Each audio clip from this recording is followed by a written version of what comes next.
परमेश्वर का वचन कहता है मत्ती 19:16 में, एक मनुष्य यीशु के पास आया और उससे कहा, हे गुरु, मैं कौन सा भला काम करूं कि अनंत जीवन पाऊं। उसने उससे कहा, तू मुझसे भलाई के विषय में क्या पूछता है? भला तो एक ही है, पर यदि तू जीवन में प्रवेश करना चाहता है तो आज्ञाओं को माना कर। उसने उससे कहा, कौन सी आज्ञा? यीशु ने कहा, यह कि हत्या ना करना, व्यभिचार ना करना, चोरी ना करना, झूठी गवाही ना देना, अपने पिता और अपनी माता का आदर करना और अपने पड़ोसी से अपने समान प्रेम रखना। उस जवान ने उससे कहा, इन सब को तो मैंने माना है, अब मुझमें किस बात की घटी है? यीशु ने उससे कहा, यदि तू सिद्ध होना चाहता तो जा, अपना माल बेचकर कंगालों को दे और तुझे स्वर्ग में धन मिलेगा, और आकर मेरे पीछे हो ले। परंतु वह जवान यह बात सुन उदास होकर चला गया, क्योंकि वह बहुत धनी था।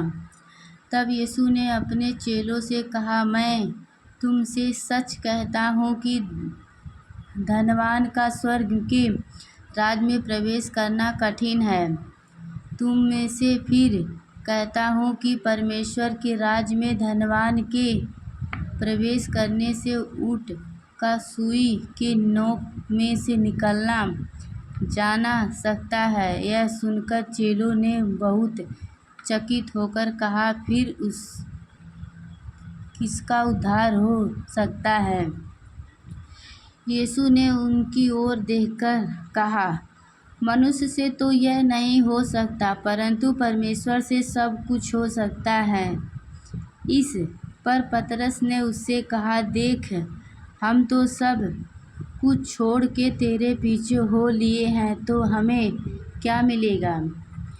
यीशु ने उससे कहा, मैं तुमसे सच कहता हूँ कि नई सिरे में जब मनुष्य का पुत्र अपनी महिमा के सिंहासन पर बैठेगा, तो तुम भी जो मेरे पीछे हो लिए हो 12 सिंहासनों पर बैठकर इजराइल के 12 गोत्रों का न्याय करोगे। और जिस किसी ने घरों या भाइयों या बहनों या पिता या माता या बाल बच्चों या खेतों को मेरे नाम के लिए छोड़ दिया है, उसको 100 गुना मिलेगा और वह अनंत जीवन का अधिकार होगा। परंतु बहुत से जो पहले हैं पिछले होंगे, और जो पिछले हैं पहले होंगे। आमीन।